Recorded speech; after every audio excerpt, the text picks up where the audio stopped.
We might as well get started since it's 7:35. Um, hello everyone. I'm Ellie. I'm the president of Women's Empowerment, and I just wanted to say welcome and thank you for joining us tonight for such an important discussion. This is highly anticipated from many of us. So we're so excited that this is finally happening. Um, and so feel free to turn your cameras on if you're comfortable with that. You don't need to have them on if you don't want to. We're gonna ask that everyone stays on mute while you're not speaking, but feel free to unmute yourself if you have a question or a comment, or utilize any of the chat functions, and we'll make sure that we answer any of your questions. So for tonight, the purpose of this event is to give our panelists and all of you an opportunity to listen and share about experiences dealing with intersectional feminism and just intersectionality. And we hope that you can reflect and take what you can from this discussion. And so tonight, we're so excited to introduce our panelists. We have Chelsea from Drexel Community for Justice, if she wants to give a wave. We have Tay from Drexel's Queer People of Color. And we have Ashley, who's the president of Students for Justice in Palestine. So first, for the format of this event, just a little rundown of what's going to happen. You'll first hear from Jenna, our event coordinator, about intersectional feminism, just to give everyone an idea of where the concept comes from, and just to reiterate some ideas that hopefully you've heard before. And then we're going to have Tay, Ashley, and Chelsea answer a few questions and have them share and discuss topics related to intersectionality.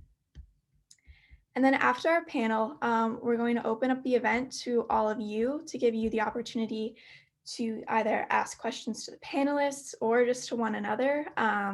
We want you to share your thoughts, your ideas, your experiences, and really just open up the space to you. So it's just a very broad conversation and an open dialect.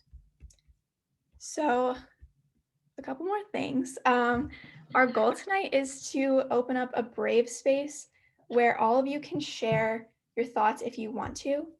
And so the idea of a brave space as opposed to simply a safe space is that it doesn't necessarily give you the idea that you might hear today or what others might share won't conflict with how you personally feel about something, because in a brave space, there may be conflict and there may be contradiction. And we hope that we can all work through that tonight.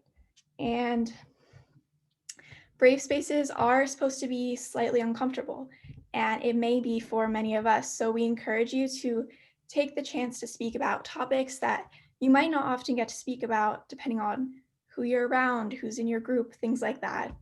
And so in this discussion, instead of promoting a safety net, we'll be promoting courage to share and reflect and consider our own personal biases. So in order to establish this brave space, we're going to set just a few ground rules for the discussion. And thankfully, our advisor, Jill Moses, recommended a book called The Art of Effective Facilitation, and it gave us some great ground rules that we can use tonight. So our first ground rule, like in many discussions, is just to be respectful. And this just includes being respectful when someone's sharing and try to respond in a respectful manner. And our second rule is just to have something called civil controversy. So this ties in with respect, but keep in mind that it's valuable to understand the roots of a disagreement that you might have with someone and just recognize what's going on and work towards common solutions. And the third goal is just to own your intentions and the impact of what you say. So understand how you react can have an effect on someone, especially if it's taken as an attack or it seems aggressive.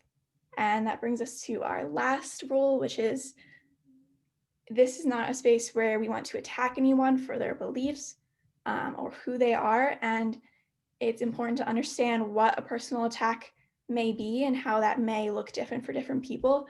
So just keep that in mind when you're speaking with one another.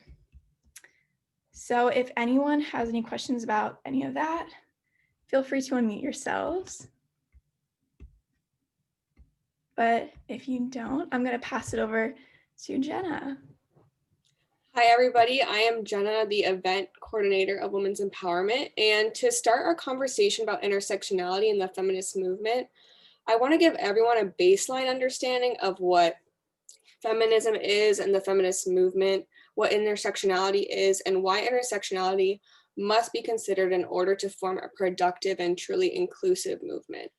So a feminist believes in gender equality, that everyone should be equal and have equal rights to the same opportunities as one another, rather than be dictated or discriminated against by their sex or gender. Feminism is recognizing the systematic historical oppression of women through various modes of discrimination and social norms such as patriarchy. Feminists recognize that all genders suffer and that breaking down the patriarchy and gender roles will benefit everyone. So in order to form an inclusive feminist movement, intersectionality must be a part of our actions. The term intersectionality was coined by civil rights advocate and law professor Kimberly Crenshaw in 1989. Intersectional feminism is an understanding that everyone has specific experiences of their gender and recognizes the different identities and challenges they may face or that make them vulnerable. So in order for feminism to accomplish its aims, it needs to accommodate the different needs, experiences, and identities of different people using an intersectional approach to recognize how privilege, power, and circumstance may affect your understanding and perspective. Identities can overlap and intersect and can be experienced with various intensity at different times. Intersectionality in a movement is about creating noise for issues that may not directly affect us, but are important to the causes we believe in and stand behind. Intersectional feminism means recognizing, understanding, and accounting for the multitude of identities, experiences, and vulnerabilities that shape women's ability to act in times of need or struggle. And to sum it up, being an intersectional feminist in everyday life means being committed to equality for all and using your position of privilege to elevate the voices of those who have less rather than talking over them. So from there, I want to jump to our panelists. Whoever wants to go first can just jump in. And my first question to you is, what does intersectionality mean to you?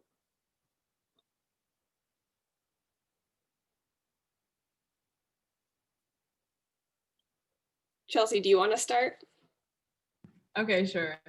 For me, intersectionality is the collision of multitudes of like oppression, I guess, in terms of like looking at like more things than one that oppress an individual, right? Like the definition that you gave was great, but it was also pretty reductive to me in the sense that it was like very just, okay, feminism is all about equality based on the means of gender and like looking at patriarchy, but we have to understand that, you know, feminism has definitely left out and silenced the voices of women of color, of, you know, of women of color for far too long, and not even just women of color, but women who face different forms of oppression. So I'm talking about disabilities, I'm talking about women who are part of the LGBTQ plus community. It's more than just, okay, yeah, I'm a woman and I face this form of oppression. It's, okay, I'm a Black woman, I face racism. I am identify as a trans woman. It's the different forms of oppression that are, that compound one another. It's not just, okay, yeah, being a woman is very difficult, which it is, but there's more to it than just being a feminist. And I think that that's where intersectional feminism comes through in terms of really, it's asking us to be more open and have more capacity for fighting for one another, which essentially is what is needed to create the change that we want to see in our world. It's asking us to be empathetic. It's asking us to be active. And, taking that responsibility of learning, okay, yes, I might not be a part of this community, but I recognize that, okay, yes, although I do face this form of oppression, I should be fighting for example, like I should be fighting to liberate Black oppression, for example. And so that to me is what intersectionality is. It's looking at all the different forms that oppression may manifest in, and it's looking at, okay, how do I actively abolish those, really? Yeah, that is to me what intersectionality is. I'll hand it off to Ashley. Okay, that was really, really well put. I think something that comes to mind is like, I'm probably going to be quoting this book like often throughout this session because it's really, really good and I highly recommend it for everybody. It's by Her like Majesty Angela Davis, and it's called Freedom is a Constant Struggle, Ferguson Palestine and the Foundations of a Movement. And this is something that really ties in global solidarity, and it's a great book, yeah, Chelsea, but like global solidarity too, and then the ways that oppression is a global issue and feminism is a global issue. So like the one quote that I think about on page 104, she says, feminism involves so much more than gender equality, and it involves so much more than gender. Feminism must involve a consciousness of capitalism. It has to involve a consciousness of capitalism and racism and colonialism and post-colonial entities and ability, and more genders than we can even imagine, and more sexualities than we've ever thought we could name. Feminism has helped us not only to recognize a range of connections among discourses and institutions and identities and ideologies that we often tend to consider separate, but it's also helped us to develop epistemological and organizational strategies and take us beyond the categories of women and gender. And feminist methodologies impel us to explore connections that are not always apparent, and they drive us to inhabit contradictions and discover what is productive in these contradictions. So feminism insists on methods of thoughts and actions that urge us to think about these things together that appear to be separate, and to disaggregate things that appear to naturally belong together.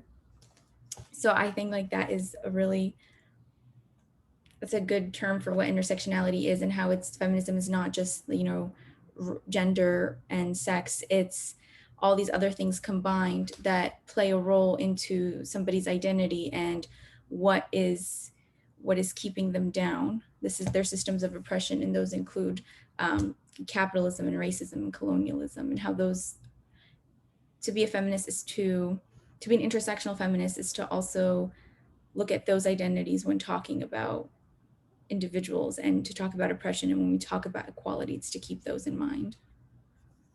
I yield my time to whoever wants to respond.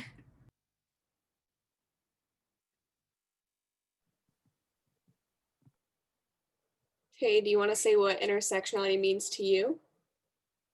Yeah, I guess I'll go. A lot has been said though. I'd say bare bones intersectionality is just if you look at life as a roadmap, there are certain things that we all have binaries in, but then some of us meet at different roads for different reasons. So to give a example for myself, I'm Black, but not only am I Black, I am a woman. Not only am I a woman, I am gay. Not only am I gay, I am masculine presenting at times. So that has its challenges depending on who I'm with, where I'm at. And intersectionality is the fact that I exist as these things all at once. I can never pick and choose which one.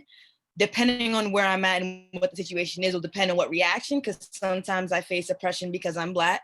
Sometimes it's because I'm a woman. Most of the time it's because I'm a Black woman, because me being gay, depending on how I present or whether or not I've announced it, will depend on how people react, because I have been read as straight in some spaces, which is a privilege that I do have. And when that happens, people tend to say certain things without thinking, because they don't know that's an intersection that I have. And so that on a larger scale would be like, the more intersections you have, the more vulnerable you become. So as a Black gay woman, I have certain things that I face, but I know that Black queer trans women have more than that, or Black queer trans disabled women have more than that, or Black queer non-binary women, because some people are non-binary and also that identify as women, they face different intersections, but those intersections make them a lot more vulnerable depending on the setting, the place, and the time. So intersectionality for me is existing as multiple things and not ignoring that those things exist. Because oftentimes when we have this conversation about feminism, people will be like, well, you're a woman, so you should fight for women's rights. But I'm like, yes, but the fight that a Black woman has is different from the fight that a white woman has, is different from a fight that a Latina woman has, and it's damn sure different than the fight that an Indigenous woman has. And I can't ignore my privileges in some instances and my oppression in other instances for the benefit of my own self. The common understanding is that we all have different intersections, but they all have to be acknowledged because equality and equity doesn't happen without. So yeah, that's kind of what I think about intersectionality. And then I have one more question just for the panelists. And you kind of all covered this a little bit, but why do you think intersectionality is a necessary facet to the feminist movement? And then whoever wants to start can. I could just start really simply. Like, feminism should be all inclusive, and that's where intersectionality plays in, because then you recognize everyone's different identities that they have and you include them in the struggle for freedom. Just that simple.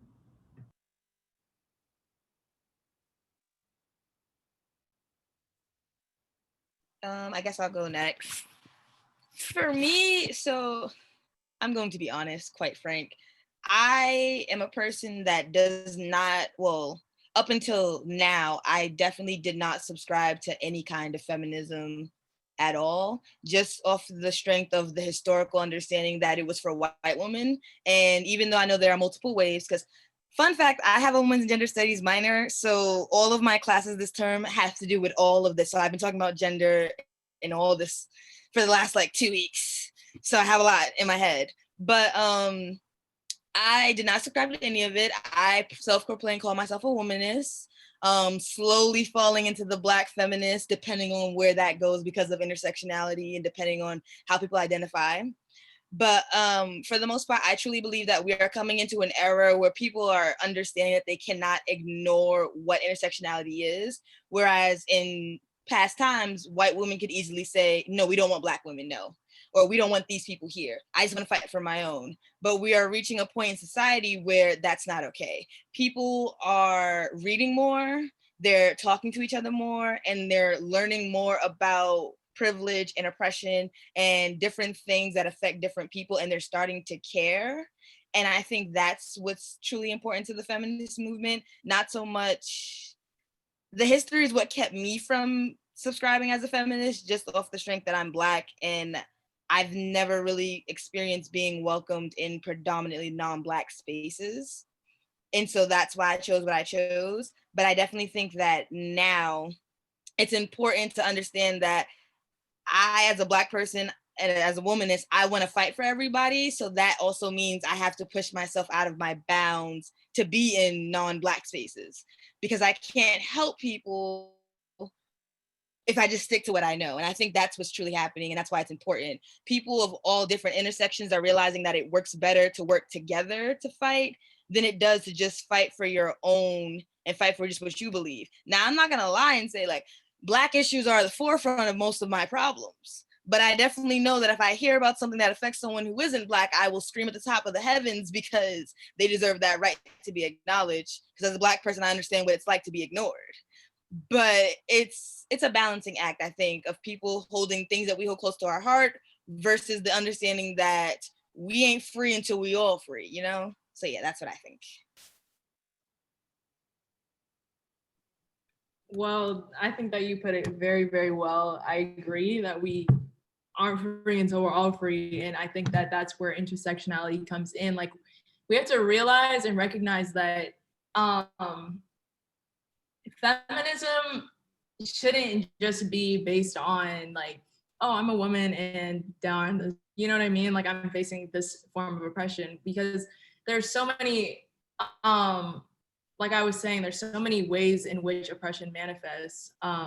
And in order for all of us to actually live in an equitable society, that's not going to happen until everyone is able to actually experience that in a reality on a daily basis, right? And so that's intersectionality is calling for us to, like I was saying, hold more space and have more capacity to fight for more things that are more than just gender based. It's asking us to fight for racial inequality. It's fighting for fighting against ableism. It's fighting against like police brutality. It's all of these things that are compounding on top of one another. It's not just, okay, I'm in this lane and I'm just gonna stay here. Because if we were to move like that, nothing would get changed. Nothing, we won't see that equitable reality that we want to live in, right? Nothing will ever evolve if we're all just choosing to focus on, okay, well, this is only affecting me, so I'm just gonna focus on that. Like as a collective, we all need to, and I think that we're working on that. We need to hold more space and more passion for things that don't necessarily impact us directly. And I think that with the virus, with the racial tensions happening right now, I feel that a lot of people are opening up to that. But specifically on this call, I really hope that everyone is gonna like take the time out of their week, especially even if it's like super busy, just taking like 15 minutes out of your day to read on, I don't know, from a Black feminist perspective, or reading from a different perspective that's not yours, because that is how you gain that insight. Of course, you're not going to like know exactly what it means to live as a Black woman or live as any other like marginalized group, but at least reading from that perspective or hearing from that perspective will at least allow you to empathize with that and hopefully mobilize and work on like fighting for equity for all, because that's the only way that it's going to happen. That was great. Thank you so much. So like we said, this was going to be pretty free flowing. So we've had some topics kind of in mind to talk about. And what you guys had said was actually really pertinent to the next topic, which was white feminism, kind of like the opposite of intersectionality. And you guys touched on it a lot. And something that Tay said that I wanted to ask, and anyone is open to answer this, is feminism historically is just for white women. So, and Tay, I know you had said you didn't identify as a feminist because of this historical.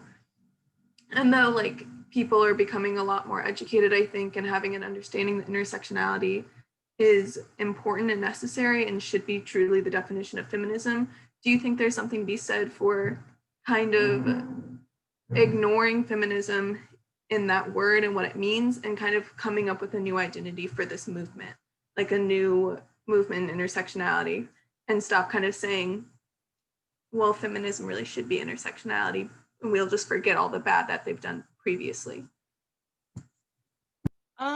I think it's a mixed bag because I'm also a person who loves the idea of preserving history and rewriting it. And so I believe that there's nothing wrong with the word feminism, because like we have feminism and then there's Black feminism. It all, I think to me, it depends on what a person specifically subscribes to, because words have meaning, the definitions we place on these words have meaning, and some people might just only want to fight for gender equality, and they have every right to do that. And so I think it's necessary to keep the words that we have, but we can also expand our vocabulary, because that's how we got the word Black feminist. That's how we got the word womanist, because they did not feel that that word represented what they wanted to do, so therefore they created it.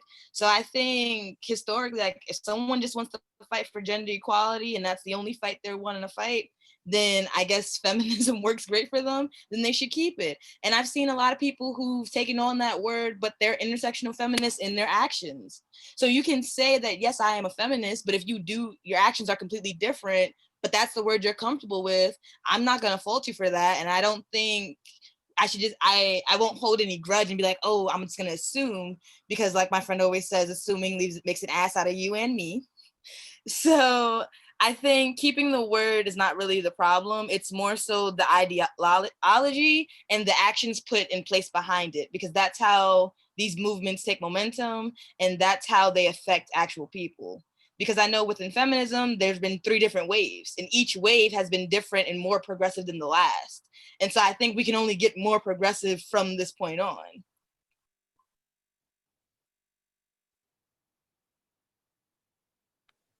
Hello. Hey. Yeah, hi.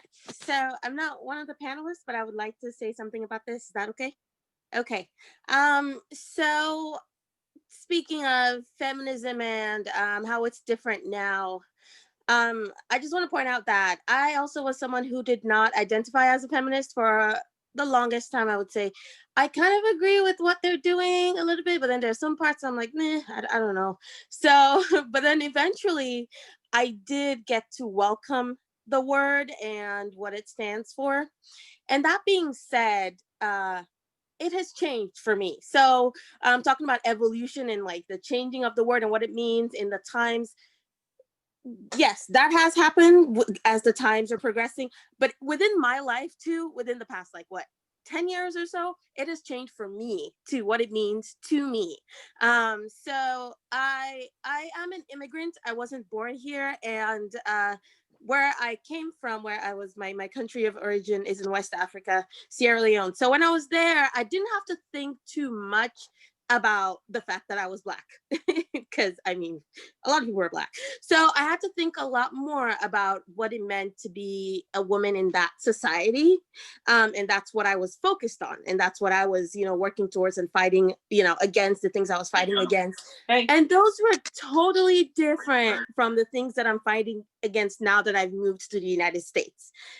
When I came here first, I had to kind of learn that the fact that I was Black was very, very significant in the point that, oh yes, this is something that I have to learn how to be. That's a Black woman in America. And how does the fact that also I'm an immigrant affect the way I was here? So now I might, talk a little less like I'm from, outside of the country. That's because I've been here for several years. But when I first came here, I did have an accent. And so that was another thing going for me, where people were like, oh, where are you from? Oh, you speak English? Like, all kinds of things. Like, I don't even want to go down that road. But so it's changed in my lifetime in the last like 7 to 10 years too. What I say is feminism for me has evolved. And that being said, the word itself, just like LaShanta said, I love the history of it. When I learn about Jane Paul and all these women who fought for, the right to vote and all these other things, even though, yes, back then, historically, people of my race and my culture or anything were excluded, I do admire their bravery. I absolutely do. And that history for me it's precious in its own way. So I don't know if people do want to change the name for what they feel like suits their fight. That's absolutely fine. But I feel like this is something that's going to be constantly changing. Feminism is going to be constantly changing within the times as the times change, within someone's lifetime as they go through different things. Just another example of changing in feminism. And it's something that I have thought about too, as a woman who's aspiring to be a career woman, like someone who wants to just, really have a really great career. It's another thing that I keep thinking about too, is like, what's going to happen when I enter the workforce? When, I do want to have a family at the same time, like what kind of discrimination am I going to have to deal with if I'm working and then I get pregnant and then, I have to have a baby? Like I've heard all these stories of women not getting promoted because they got pregnant, because people think, the bosses think, oh, because you have a baby now, you're going to be a stay-at-home mom. I'm like, I went through all this education and all this time in school to study. You think I'm going to leave that just to sit at home? No, I'm not. I want to have a baby and I want to have my career. So, so these are just things that I do think about. And I'm like, this is going to change as I grow older and as I grow and mature into a woman. And I feel like my definition of feminism is it's going to change as time goes on. So yes, it's an evolving term. So if people feel like they need to change the way they identify as it, that's fine too. But there is a kind of like a sacred thing to the word. And I feel like, yeah, that to some extent, I feel like it should be preserved. So that's just my 2 cents. Yeah, that was like really nice to hear. So Sarah, I kind of have like the same background as well because I'm Nigerian. I left Nigeria when I was 14, but I didn't like move to America. My family kind of like moved around countries. So initially when I grew up, like my childhood and everything, I was surrounded by people who technically like looked at me. There were a few I don't like the word white. I'm gonna say Caucasian. Sorry if that's like weird, but like there are a few like Caucasian people, but we didn't really see them as different. They're like, oh hey, come try this, and like we'll hang out with each other. So when I moved around, was when I was more seen as like an international student, and like I was mixed with other people from like other races. And initially, like during high school, everyone's like supposed to be nice, and like we're all trying to like get to know each other. But it was only when I kind of like moved to America for college is when I like put on realize like the difference. Like you know in movies how everyone's like, oh these are white people, so the black people be like, oh it's just probably like movies, they're only like scaling up for the show. But like it was when I got here and like first thing someone said to me was like, oh your accent's different. I was like, oh wait, am I supposed to change it now? Like something happened. But I do have a question for the panelists. It is, would you say it's easier to be a feminist in America if you are Caucasian? Like an example I want to say is like the Me Too movement. When that first started coming on, you only see, in a sense, like Caucasian actresses, mostly with the Weinstein case and stuff. But like it was because of them that everyone else started to come out from like the little shell and tell like, oh, this is what's happening to me. And then like the whole thing happened. But like let's say it wasn't a white actress, what if it was a black actress? Would we have not, I don't want to bring up like race, but would there have been like a different outcome if it was like a different race? I can answer this because I actually talked about this. Fun fact: the Me Too movement was started by Black women. So the originator of the Me Too movement was a Black woman, and then it got co-opted by white Hollywood, and that's why it got so much notoriety and things started happening that way. So as for your question, growing up as a Black American, race is a very permanent thing that I caught on early on, even though I grew up in an all Black community. So I have a very unique experience that I've noticed with y'all, my friend group, where I grew up in a community where I went to school with all Black kids. I had maybe 3 or 4 white teachers in my entire life prior to college. I only saw Black people, and I'm from New York, so I was around non-Black people, but that was only if I went downtown. Where I grew up is mostly Black. And so, but it wasn't just that. I learned early on that being Black meant that I couldn't do certain things, I couldn't say certain things, I couldn't act a certain kind of way. And whether it was told to me or it was something that I just picked up on, that is to be known. And so I can't really talk about what if if I was non-Black, if it would be easier, because I don't know. The life that I know is based off of the fact that I am Black. It's based off of the fact that I was told, fix your hair, you look crazy. It's based off of the fact that I know if I'm going for job interviews, I have to worry about my hair. I have to code switch. It's the fact that I came to college and I had teachers who assumed that I was dumb based off of the fact that I came from New York and I came from an inner city school. And so when I was around them, I had to talk different, I had to walk different, I had to be different. And not to say that nobody else has that experience, but I know as a Black American, it's one of those things where we are subtly trained to understand that America does not really like us, or at least from my experience, doesn't like me as I am. And so I've already known that if I was white, things would be different. I don't really know how different, but from my perspective, it seems easier. I can't say that it actually is easier because I don't have that experience, but it seems like not having the barrier of my race causing these already preconceived notions and the stereotypes that come with that would make things easier, but like they still have their own challenges as white women. So for me, my biggest fear is being called the angry Black woman. It's whenever I speak up or have a problem with something, I'm angry, I'm mean, I'm nasty, and I'm a threat. That is my biggest fear. My biggest fear is being seen as a threat. And what you bring up and ask, it's like, yeah. I think Black women, we don't speak up because of that fear, and because of those fears, it intersects with that. And it's just like, I can't, people don't, more in society, at least from my understanding, they don't see me as delicate. They don't see me as something that can be broken. So when it comes to the Me Too movement, people will challenge the notion that I actually got hurt off of the strength that I'm Black and a woman. Now, even with the white women in the Me Too movement, they were challenged consistently because they were women. It was like, well, why should I believe you? Because you waited so long. So yeah, the intersections play with that.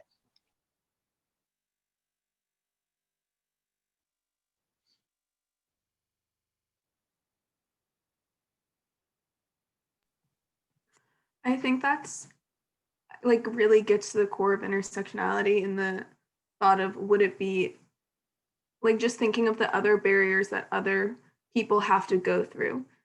And that's really, really important. And talking about like inclusion, exclusion within your own community or within your own country. I know, Zara, you had some points you want to talk about, so you can take it away. Thanks, Abby. So I'm gonna focus a little bit on inclusion and exclusion. So I think personally, I think we can all agree to this that it is important to include everyone when it comes to talking about equality. But sometimes, to possibly most of the time, feminism fails to include all types in regards to ethnicity, race, sexuality, or class status. So I have some examples here. I am a South Asian woman, and I personally am really passionate about South Asian rights. So I want to talk about a little bit about South Asian and versus feminism, because there's been a lot of events happening right now in Bangladesh where, sorry, I'm just shaking already by saying this, because a lot of women are being raped. There's this study where 892 women have been raped in the past 8 months. That's 4 rapes a day. And I can't wrap my head around that. It's like, so why isn't anybody doing anything about women's right in other countries? Of course, we have feminism in America, but why? I really haven't looked deep into this, but I just felt like it was important to acknowledge that issues exist all around us, and we can't just, of course, we're one little group, but I feel like one person makes a difference. So I want us to acknowledge that there are women out there who really are not as privileged as we are right now, who are sitting here and are talking about issues so we can further learn about them or take some action. And also, I want to discuss women in the Middle East. I want to talk about Islamic feminism. So, in Islam, women are extremely respected.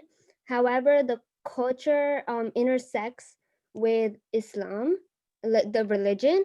So, I think there can be extreme issues such as gender inequality, violence, and dependence. Like, women aren't allowed to work, or they are beaten by their husbands because it's culture. But in reality, religion doesn't allow that. So I feel like if here in America we didn't look down upon Islamic or Muslim women, we would kind of have a little stepping stone where we can enhance our feminism that we have in America, however we define feminism, because I feel like we have this ground that's ready for us. There's so much value in, like, women are highly valued in Islam. So I want to know how you, by hearing what I said, how do you think we can find that balance where we can support and include everyone, but also maybe learn from other religions, cultures, ethnicities, other races? And I'm sorry, this was like a major shift from like Black to Asian. I'm sorry, but I just felt like it was important to include everyone. Can I just say, is Zaira, is that how you pronounce your name? Yes, Zaira. Okay, Zaira, first of all, like we've been saying, from Black to Asian to Latinx to, we're all in this together. So absolutely, this is your space too. You're allowed to talk about it. If it matters to you, it matters to all of us. So it breaks my heart what you just said about the rape. I was not aware about that. And oh my goodness. feminism needs to expand. I don't know how else to say it. It needs to go further beyond, the boundaries of where we think it is, where we are. And as someone coming from another continent, also, I feel like it is needed all around the world.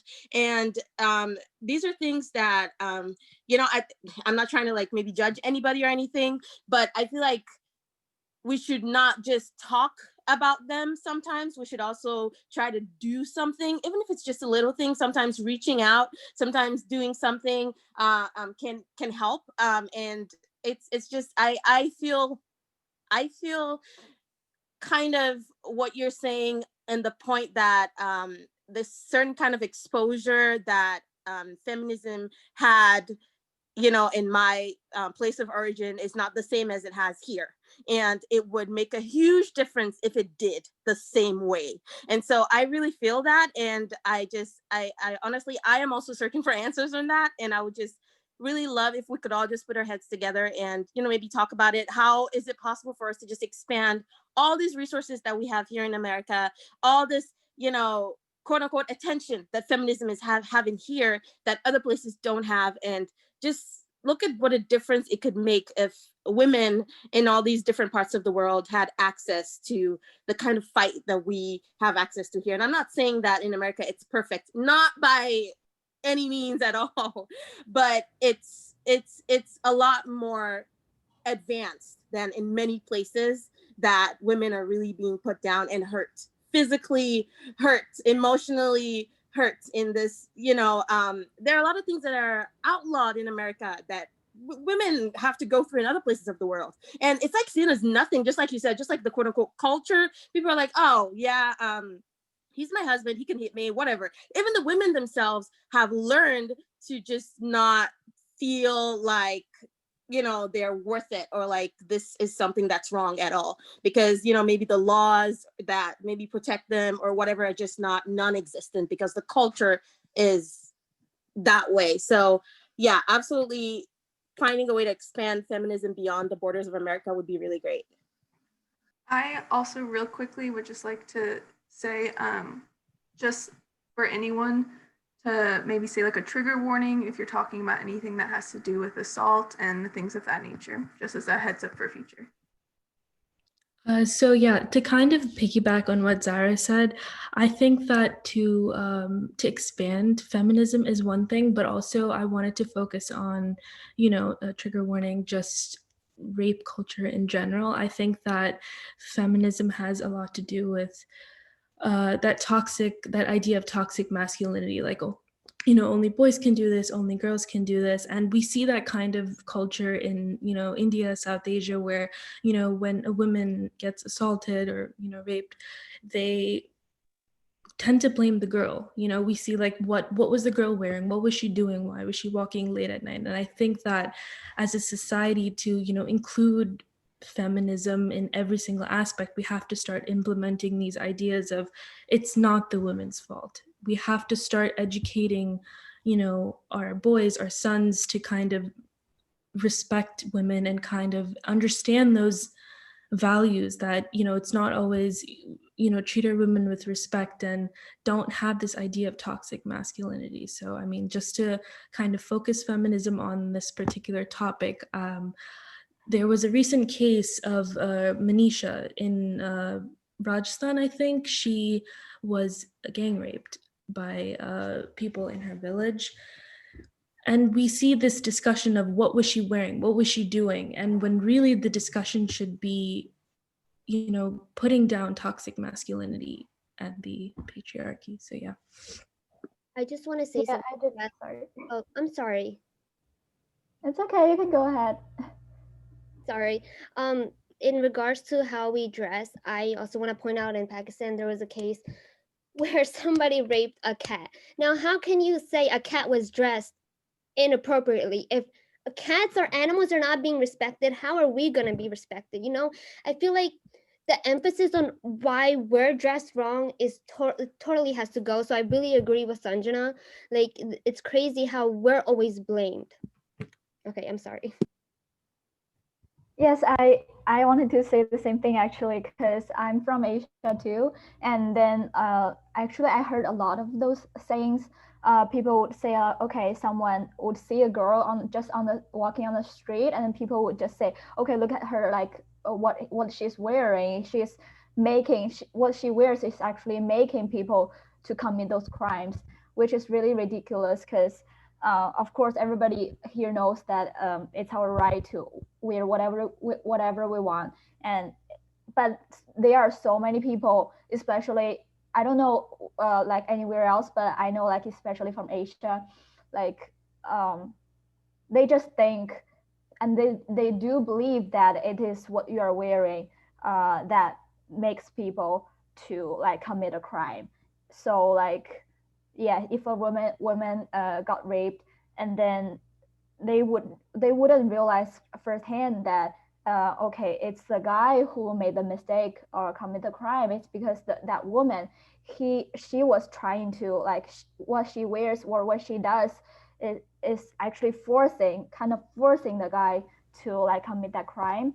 And also I also want to say that yeah, like in Asia, a lot of times women are not are being abused because they stood up and talked about they were raped. They talked about their experience and they wanted to share, so like more people could be aware of that. But then they got like publicly attacked by a lot of comments saying like it's why didn't she feel ashamed like to share about that, that's like she shouldn't be sharing about that, and she should feel ashamed because she shared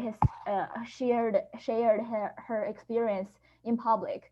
So yeah, I guess I think feminism is like a world thing, like everybody is involved. And also this word, maybe someone could believe that this word is only associated with white women, but I do think that there are so many people who identify themselves as feminism and feminists, and regardless of their race or religion or belief. And also, even if like some people think that this word is only associated with certain race, then I think instead it's kind of good for us because it will keep reminding us that we should include everyone and more people yeah, in this movement. I just wanted to add something really quick, just to Zyra's first point about why or how to spread feminism to other parts of the world and how to make it grow. There are feminist movements in the global South, a lot actually, but they have just been hindered so much by imperialism and colonialism and occupation and war. So, for instance, like we could talk about Palestinian women who are fighting both the patriarchy and occupation. So in a way, this is where intersectionality comes back, because it's kind of like they have to pick and choose their struggles of like where they're fighting. And, you know, so it's like, are we fighting for our identity as sovereign people to not live in an apartheid state, to not live under occupation? But at the same time, my oppressor is also the patriarchy. So there is feminist movements in the Middle East, in Southwest Asia. They just get hindered because the people there are fighting so many different battles, and they don't have, like here in America, there's never been an occupation. Well, I mean, they did occupy like indigenous land, but not this like feminist movement that we talk about. But there wasn't like, for the people who have had the clout of coining feminism in America, and for the people who are hailed as feminists, and when we talk about different things, they don't have certain things that they have to deal with that people in the global South have to deal with. So that is why feminism doesn't necessarily expand there. And that's why we see so much gender-based violence in different parts of the world. It's because of like war creates so much violence. So we see like for instance, like in Iraq, sexual violence there skyrocketed, and that's because of war. And there has never really been like a modern war on the continental US, which allow feminism to flourish. There, I mean, you could argue, which I mean I have, that like the West really hinders feminism in other parts of the world. And while they're the champion of democracy and equality and everybody, they bring down so many different people from the global South. Like there's this idea of it's just white men trying to save brown women from brown men. And it doesn't like talk, like get at the specific fact of like, you know, like you're just implementing like another force into their lives, like another barrier. I could go on forever, but just know feminist movements exist. There's a Me Too movement rising in Egypt right now. They have always existed. Modern feminism began, I guess I would say, like in the late 1800s by Huda Sharawi. If you ever wanna read anything of hers, I have it somewhere. I don't even know where it is, but I can write in the chat. Harem years, and she was kind of like started this like feminist movement in Egypt at the time, and then it kind of just grew in a way. And she talks a lot about Islamic feminism. So I think sometimes like in the West, we perceive Islam as like this oppressive religion, and it's like really not. Like, hello, like Christianity also can be a little oppressive, but I could go off, but it's just different things like that. Like we just have to understand that there is feminism. It just doesn't look like the standard white Western feminism. So then the West sees that and is like, oh no, this is oppression. Let's go invade. And then that hinders everything. And then it's like the struggles are for nothing. Okay, thank you for listening to that. Yeah, thank you, Ashley. I'm sorry, I should have mentioned there is feminism.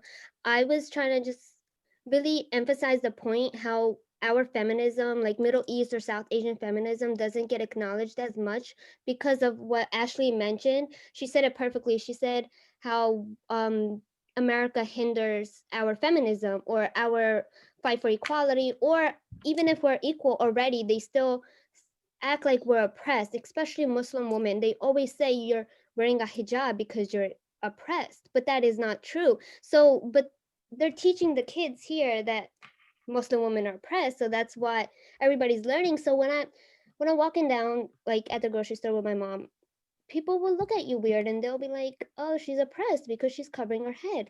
And I feel like that really needs to change, because if you're so focused on other countries' women, but you don't even pay equal wage to women here, I feel like it's a really big problem. Hi. Thing I wanted to. Oh, I hate when this happens. Lord. Hey, Tay, you can go ahead. Anxiety. It's a bitch. But I just wanted to talk.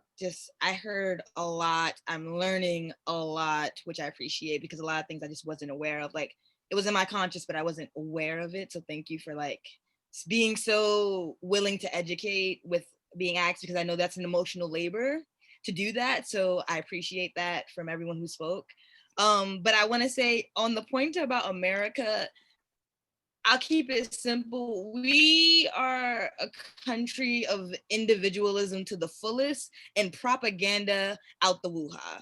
Because I think of it as the reason why feminism happens that way, and the reason why Americans think a certain kind of way. Now, I can't speak for all Americans, but from my understanding, our education system is curated in a way to make us believe that we're the best. And unless you are a person of many intersections, you'll believe what they tell you. Because I grew up in a community where I have a lot of friends who practice Islam. So I grew up around the hijabs and like the traditional garb and everything like that. So for me, it was kind of just like, oh yeah, like I've had conversations, and we like, whenever the holidays would come up, I would get excited because everyone would come in with their garb on, and I just be sitting there like, oh, that's just beautiful. I love it. And so being that I've had that experience, I don't think that way, but there's also a very big generational gap in America because my grandmother, she's very much the kind that thinks that way. And we are in a constant state of unlearning and relearning and teaching. So I think part of this idea of like globalization and becoming more aware is that, one, America needs to pop the superiority bubble. We stand in our own way in that sense, where the country does not want you to know about other countries. They don't want us to be expansive, because once you start understanding, you start wanting to dismantle shit. That's why we are fighting for the equal rights to do things and stuff, because we are becoming acutely aware, and we're the generation that's like, oh no, I read. I don't believe the textbook from Texas that tells me the BS. I'm willing to stand my ground and stand in point in front of someone to protect them, because I understand what that means to that community. And I definitely think we are at a tipping point where the most important thing in order to do that is the process of unlearning and teaching and exposing ourselves to different communities and different ideas, and just trying our best to, again, not be the savior, but to, if I'm in a room and I got me a seat at the table, it's now my turn to make sure that I can bring someone else to the table that needs a seat. Because it's not my job to speak for that community. They can speak for themselves. They just need the foot to get in here. You know what I'm saying? So yeah, I definitely 100% agree with everything that has been said about how America tends to deal with things.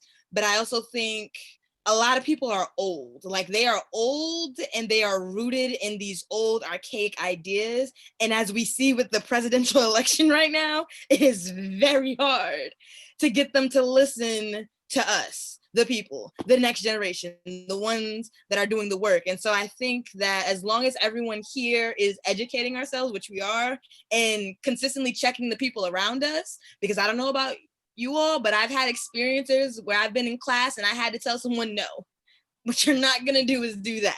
We're not doing that.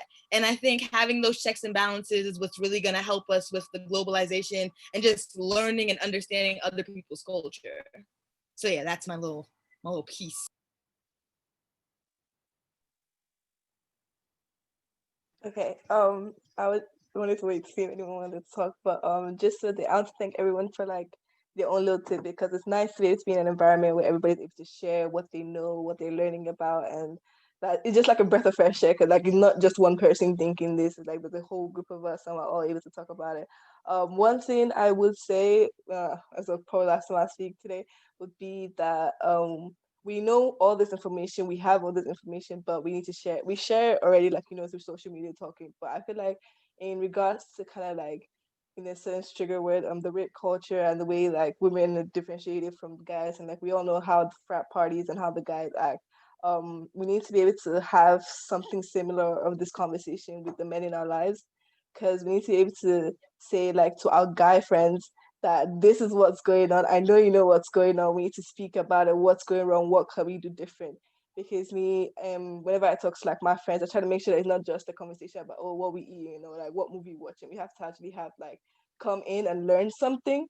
So like if they were to go out and like meet with their friends, and like they can explain like, oh, like if someone says something rude, or like, oh, I could do this, like, no, they can actually have the information for them to be like, nah, that's not right, and like spread the word in a sense, because like they now understand like where we're coming from. We maybe understand their perspective if they do have one, but like giving like a baseline, making sure that it's not just us talking about it, the other gender also knows what's kind of going on as well, and like let's see, just like spreading it in ways that we can. So that, yeah, this is wonderful, thank you. And I want to be cognizant of time, but this is like the perfect lead in. I mean, we've talked about intersectionality in terms of the global setting, how you need to be aware of. I mean, like Chelsea said in the beginning, there's a multitude of oppressions, and you need to be cognizant of like the West is an oppressive state. And so you need to be cognizant of that and how other feminism fits in. And like someone said in the, I think Tay said that in the comment, yeah, accountability is what we need. And so what we wanted to ask our final question is, in terms of like, this is a Drexel club, like we're Drexel students. How can we work on this and include intersectionality and hold people accountable and help educate on our own campus? Like what what do you think needs to be done? What can this club do? What can we as individuals do? Just, yeah.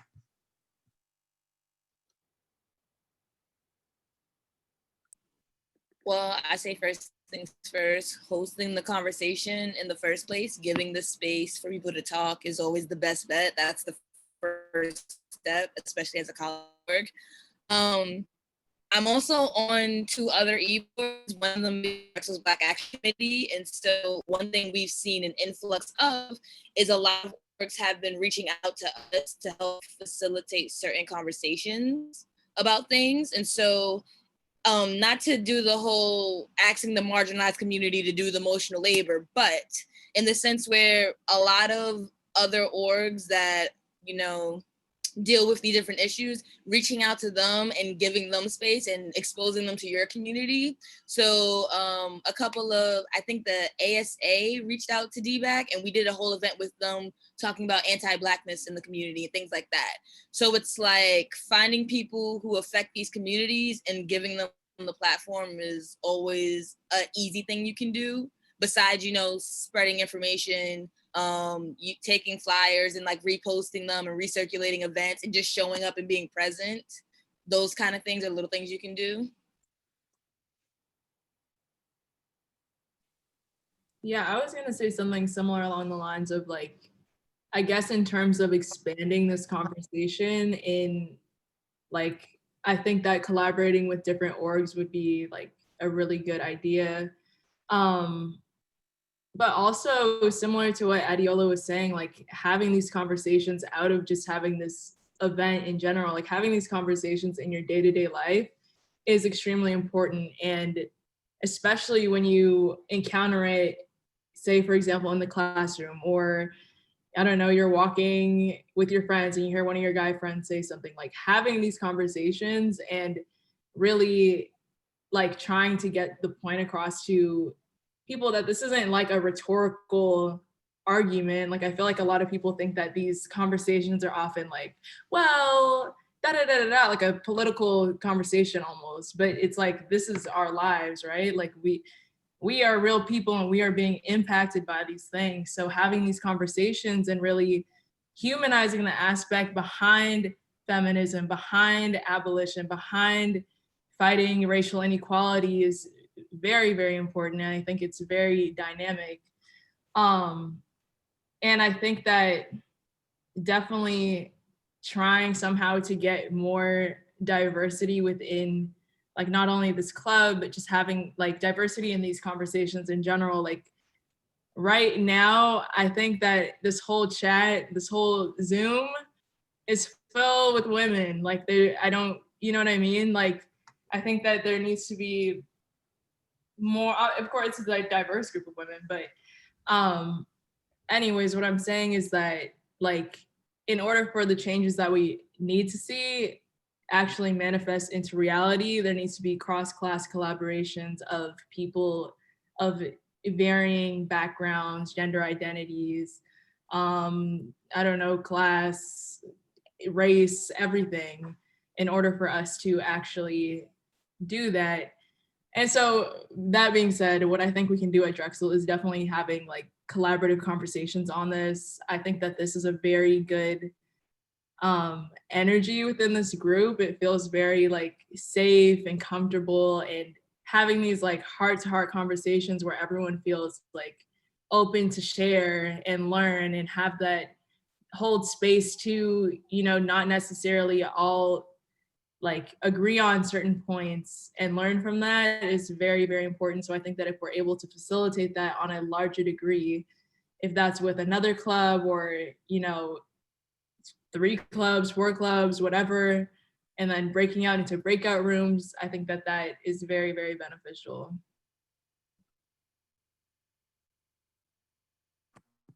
And on that note, for the panelists, if you guys would like to, this is your opportunity to plug your club if you want to.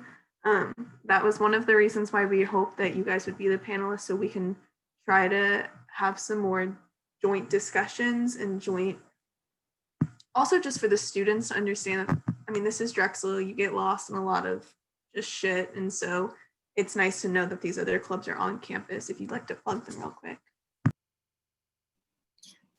Okay, I'll go first. I'm on too many goddamn e-boards, but the first one, I'm on Drexel's QPOC, so Queer People of Color. You can find us on Instagram at Drexel_QPOC. I am also the president of Black Westfall, a new organization on campus that's dedicated to the activism of Black students in Westfall. But also we do fun things like movie nights, TV, trivia, poetry.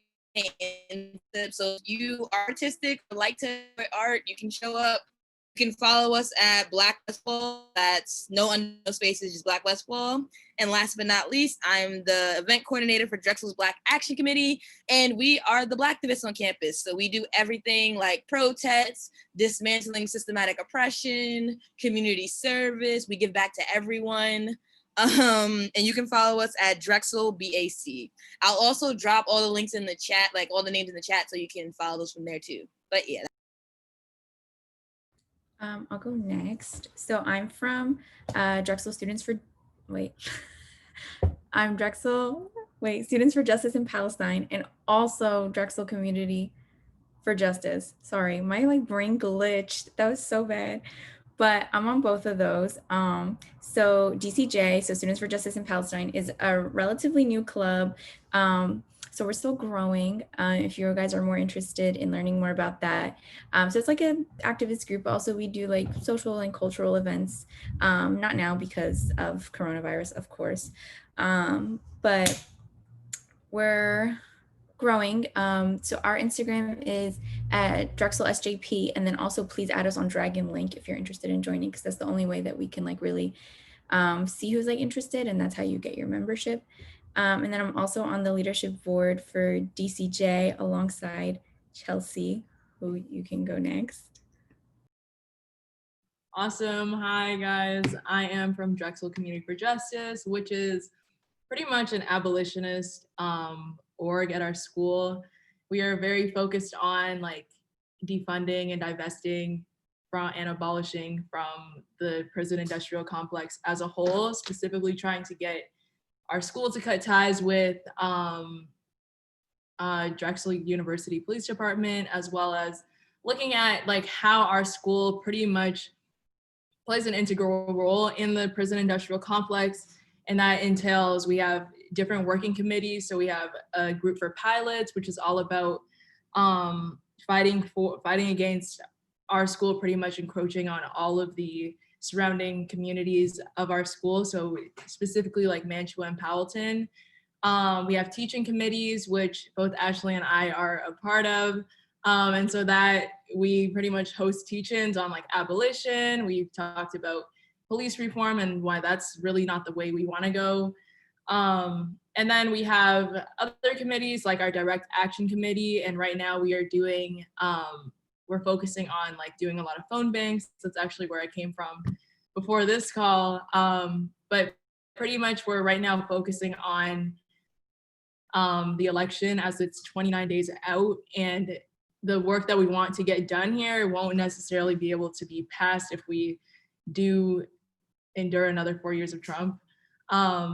Anyways, DCJ is all about abolition. We're all about centering the voices of the Philadelphia community, not only just Drexel, but our West Philadelphia community members, and really working on making it as equitable as possible.